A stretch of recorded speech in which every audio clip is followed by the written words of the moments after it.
पंकज और अनिल फोटोग्राफी का कोर्स कर रहे थे, इसलिए उन्हें तरह तरह की फोटो खींचने ऐतिहासिक जगहों पर जाना पड़ता था। उनको एक प्रोजेक्ट मिला था जिसमें ऐसी यूनिक फोटो क्लिक करनी थी। यार, सर ने भी कैसा प्रोजेक्ट दे दिया है। यूनिक फोटो कहाँ से लेकर आएंगे? हमने लगभग सभी जगहों पर तो फोटो शूट कर लिया है, अब यहाँ पर तो कुछ बचा नहीं है, और जो बचा है तो वहाँ हमारे सीनियर काम करेंगे। अब हम क्या करें? प्रोजेक्ट तो पूरा करना ही है, हमारे मार्क्स कम आएंगे तो दिक्कत हो जाएगी यार। पंकज और अनिल बात कर रहे होते हैं, तभी उसी कॉलेज में पढ़ने वाला एक लड़का अमित वहाँ आता है। तुम लोग परेशान मत हो, मेरे पास एक उपाय है। मेरे गांव के पास बहुत सारे ऐतिहासिक खंडहर पड़े हुए हैं, वहाँ तुम्हें काफी अच्छी फोटो मिल जाएंगी। अरे वाह, ये तो बहुत अच्छी बात है। मैं आज रात की ट्रेन से अपने गांव जा रहा हूँ, चलना चाहो तो चल सकते हो। मैं गांव में अपना काम कर लूंगा और तुम अपना प्रोजेक्ट पूरा कर लेना। अनिल और पंकज दोनों अमित के गांव जाने के लिए तैयार हो जाते हैं, परंतु उनके माता पिता उनको जाने की इजाजत नहीं देते हैं और उनसे कहते हैं, नहीं बेटा, माना कि तेरी पढ़ाई ऐसी है कि तुझे ऐतिहासिक जगहों पर जाना होता है, पर जिस जगह का कुछ अता पता नहीं है वहाँ पर तुझे भला मैं कैसे भेज दूं, बता? हाँ माँ, अनिल और अमित भी तो साथ में है, तुम क्यों परेशान हो रही हो? मुझे मेरा प्रोजेक्ट पूरा करना है, मुझे वहाँ जाना ही होगा ना, और एक ही हफ्ते की तो बात है, तुम्हें पता भी नहीं चलेगा और मैं वापस भी आ जाऊंगा। पंकज अपनी माँ की बात नहीं मानता और अमित और अनिल के साथ चला जाता है।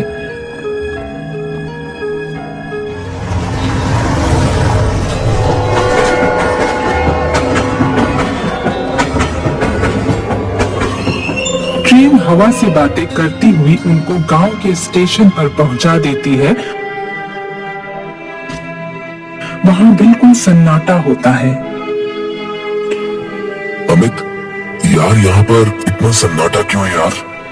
इस स्टेशन पर तो एक भी बंदा नहीं दिख रहा है।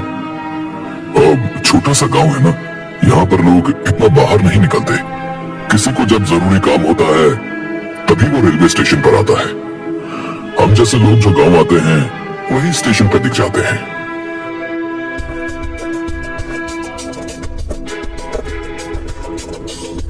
वो तीनों एक बैलगाड़ी में बैठ जाते हैं और गांव की तरफ चल पड़ते हैं।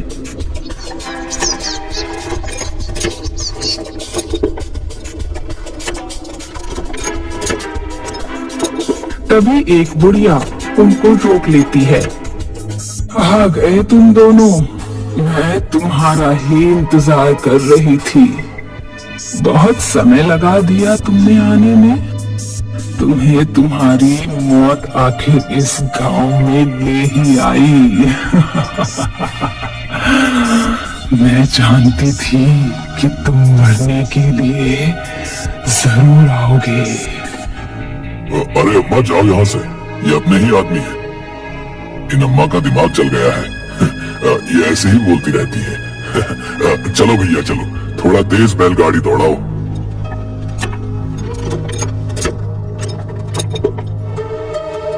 पंकज बैलगाड़ी में बैठा हुआ पीछे मुड़कर देखता है तो वो बुढ़िया उसको देखकर मुस्कुरा रही होती है।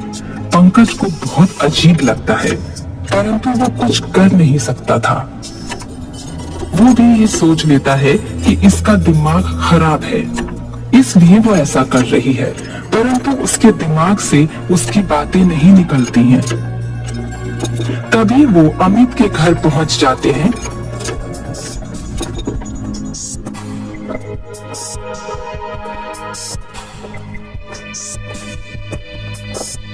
अमित की माँ दरवाजा खोलती है और दरवाजा खोलते ही चौंक जाती है। ये दोनों यहाँ पर? माई, ये हमारे दोस्त हैं, ये कुछ दिन के लिए गांव घूमने आए हैं। ठीक है, अंदर आ जाओ।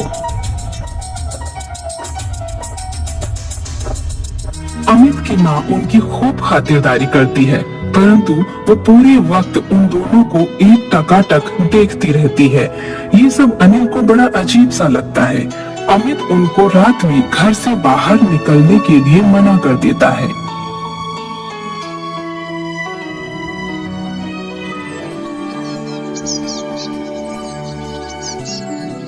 अगली सुबह अनिल और पंकज दोनों अपना अपना कैमरा उठाकर गांव में घूमने के लिए चल पड़ते हैं। अमित अपने गांव में किसी काम से बाहर चला जाता है।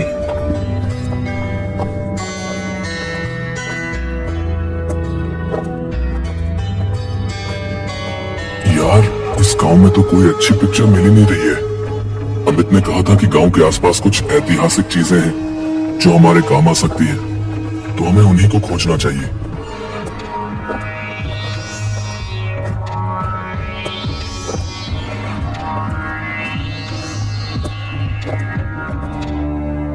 मुझे लगता है ये वाला कच्चा रास्ता गांव के बाहर जाता होगा।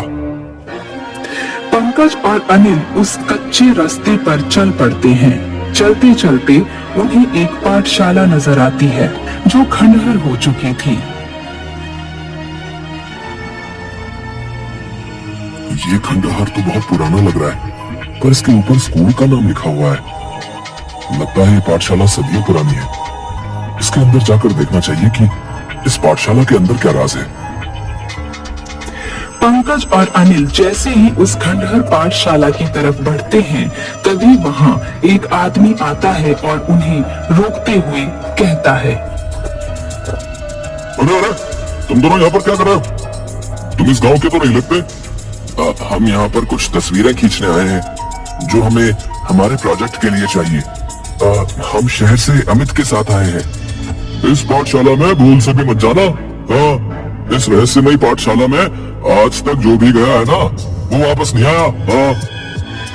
क्या है इस रहस्यमयी पाठशाला में? अब देखो भाई, ये तो मुझे भी नहीं पता कि इस पाठशाला में क्या है, ठीक है ना? पर इस पाठशाला में कोई नहीं जाता है। इसके पास बस एक चौकीदार रहता है जो लोगों को यहाँ पर आने के लिए मना करता है, और वो भी दिन ढलते ही यहाँ से चला जाता है। दिन ढलने के बाद तो यहाँ पर परिंदा भी पर नहीं मारता, समझे? ठीक है, तो हम दिन ढलने से पहले पहले ही यहाँ से चले जाएंगे। पंकज और अनिल उस व्यक्ति की बात नहीं मानते और सिक्योरिटी गार्ड के पास पहुंच जाते हैं। सिक्योरिटी गार्ड उनको देखकर वहीं पर उन्हें रोक लेता है, पर जब वो दोनों अपने काम की बात बताते हैं तो वो उन्हें जाने देता है और दिन ढलने से पहले उस रहस्यमयी पाठशाला से बाहर निकलने की बात भी बता देता है। अरे, इस खंडहर पाठशाला में तो मुझे बड़ा डर लग रहा है यार।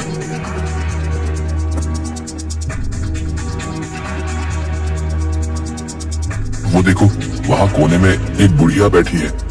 चलो उससे पूछते हैं कि इस खंडहर पाठशाला का राज क्या है। दोनों उस बुढ़िया के पास जाते हैं तो वो डरी डरी से उन लोगों से कहती है,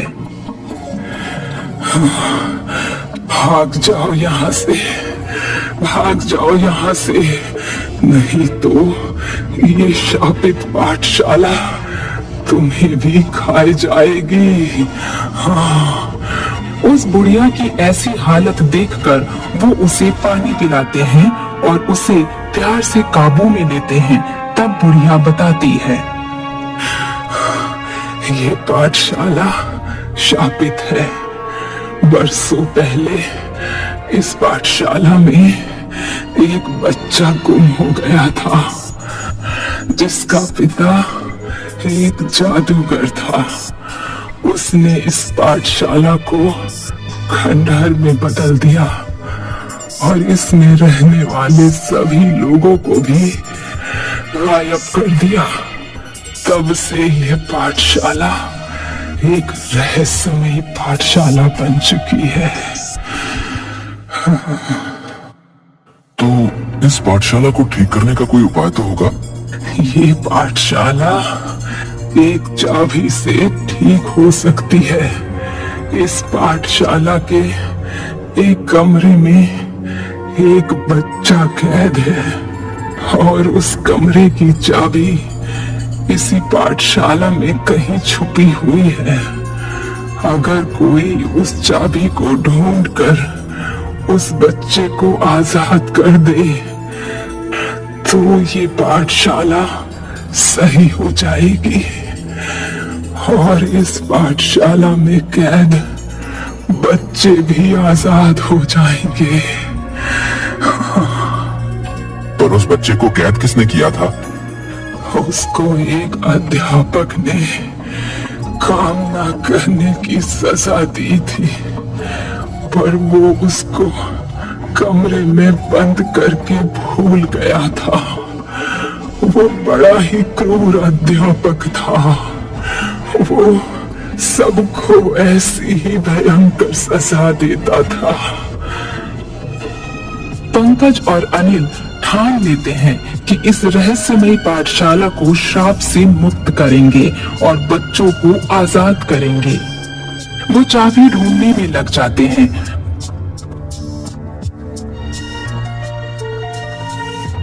उस पाठशाला में एक लाइब्रेरी होती है।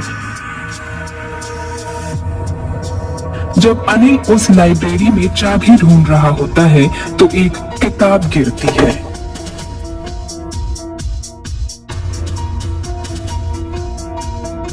ये किताब न जाने बार बार क्यों गिरी जा रही है। मैं बार बार इसको रखता हूँ और ये बार बार गिर जाती है। कहीं इस किताब के गिरने में कोई राज तो नहीं है। पंकज और अनिल उस किताब को खोलकर देखते हैं तो उस किताब के अंदर पेजों के बीच में एक चाबी होती है और साथ ही लिखा होता है कि जब तक उस क्रूर अध्यापक की कुर्सी नहीं जलाई जाएगी तब तक वो इस रहस्यमयी पाठशाला को श्राप से मुक्त नहीं होने देगा। वो चाबी जैसे ही उस किताब से निकलती है तो सारी किताबें अपने आप ही उड़ने लगती हैं और किताबों की रैक जोर जोर से हिलने लगती है। वो चाबी लेकर भागती हैं।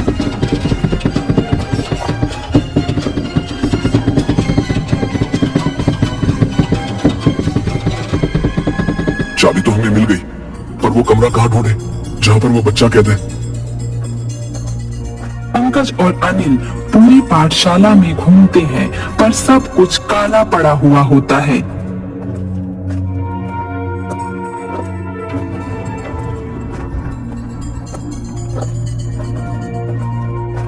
तभी एक कमरा दिखता है जो सबसे अलग दिख रहा होता है। वो कमरा खंडहर नहीं था बल्कि नया नजर आ रहा था। उसके दरवाजे पर ताला लगा हुआ था। पंकज, हो ना हो मुझे ये चाबी इसी कमरे की लग रही है। दोनों भागकर उस ताले को खोलते हैं।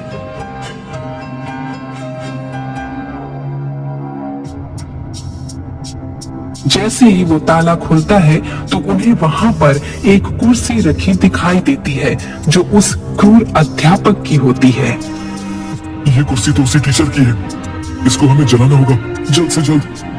वो देखो वहां पर एक मशाल रखी हुई है और मिट्टी का तेल भी है। मैं भी वो उठाकर लाता हूँ। पंकज जैसे ही मिट्टी का तेल और मशाल लेने जाता है तो वो अध्यापक आ जाता है और उसकी गर्दन पकड़कर उसे उठा देता है। पंकज इशारे से अनिल को कुर्सी चलाने के लिए कहता है। तभी वो अध्यापक अपना दूसरा हाथ लंबा करके अनिल को भी पकड़ लेता है। अनिल, ये हमें जिंदा नहीं छोड़ेगा। हमें कैसे न कैसे करके इसकी कुर्सी को जल्द से जल्द जलाना होगा। पंकज अपने मशाल से कुर्सी पर निशाना लगाता है और मशाल को कुर्सी पर फेंक देता है। इससे वो कुर्सी जलने लगती है। जैसे जैसे कुर्सी जलती है वैसे वैसे उस टीचर का भूत भी जलने लगता है। फिर सब कुछ पहले जैसा हो जाता है और पाठशाला में मौजूद बच्चे और अध्यापक नजर आने लगते हैं और फिर एक तेज रोशनी के रूप में सभी गायब हो जाते हैं। अब वो पाठशाला खंडहर नहीं बल्कि एकदम अच्छी खासी नई पाठशाला बन गई थी। हमने कर दिखाया अनिल। हमने एक रहस्यमयी पाठशाला का रहस्य ढूंढकर उसको श्राप से मुक्त कर दिया। दिल को बड़ा सुकून मिल रहा है यार। अब फिर जब वो दोनों उस रहस्यमयी पाठशाला से बाहर आते हैं तो वो बुढ़िया भी उनके आगे हाथ जोड़कर एक रोशनी में परिवर्तित हो जाती है।